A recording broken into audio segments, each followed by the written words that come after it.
Washington, Senator Rand Paul said Sunday that it is unfair to call President Donald Trump a racist but said his recently reported controversial comments about immigrants from Haiti and African countries are unhelpful.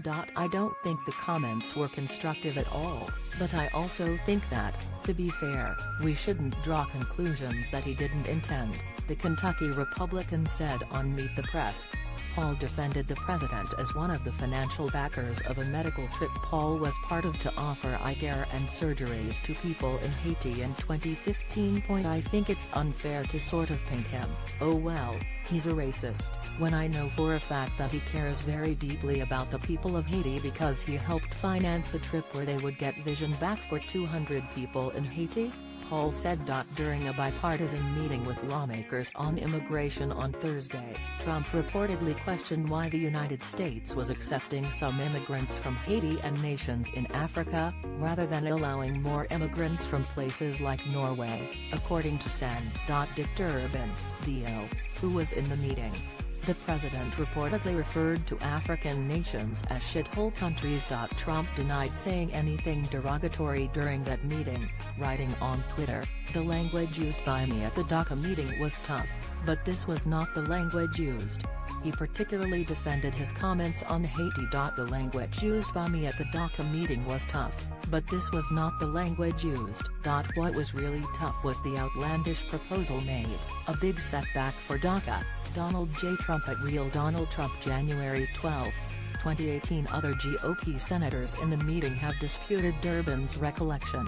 Senator David Perdue, Republican Georgia, called Durbin's assertion a gross misrepresentation during an interview on ABC, and Senator Tom Cotton, Republican Arkansas, said on CBS, "I didn't hear it, and I was sitting no further from President Trump than Dick Durbin was." However, Senator Lindsey Graham, also in the meeting, reportedly told fellow South Carolina Republican Senator Tim Scott that the reports about Trump's comments were basically accurate. "Some people in the media have gone completely bonkers over the remarks," Paul said on Sunday. "You can't have an immigration compromise if everybody is out there calling the president a racist," he added. Civil rights pioneer Andrew Young, also appearing on Sunday's Meet the Press, resisted calling the president racist as well. "It doesn't help to label people," he said. "You know, you don't help someone who has an alcohol problem by constantly calling him a drunk. You have to deal with the sickness. And I don't even want to use the term sickness in a moral sense.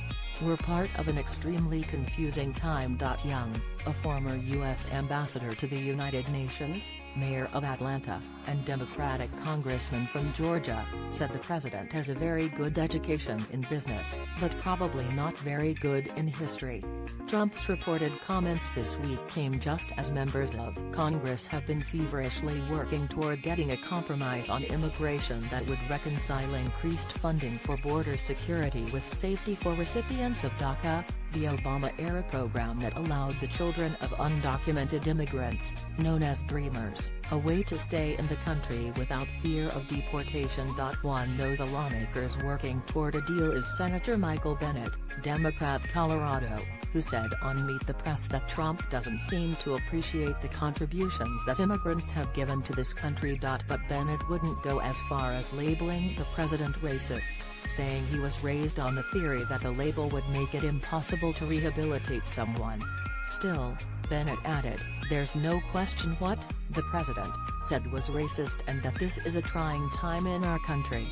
Bennet is part of a group of bipartisan senators who announced on Thursday that they reached a deal that would incorporate 4 issues the White House wanted to include: DACA, border security, chain migration, and the visa lottery system.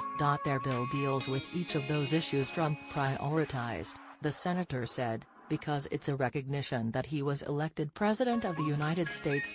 Paul on Sunday said he could support legislation where the Dreamers are going to get naturalized, but there's going to have to be something for border security and it has to be real and it has to be significant. Government funding is set to run out on January 19, and numerous Democrats have threatened to withhold their votes to continue funding if a deal to address the future of DACA recipients isn't reached.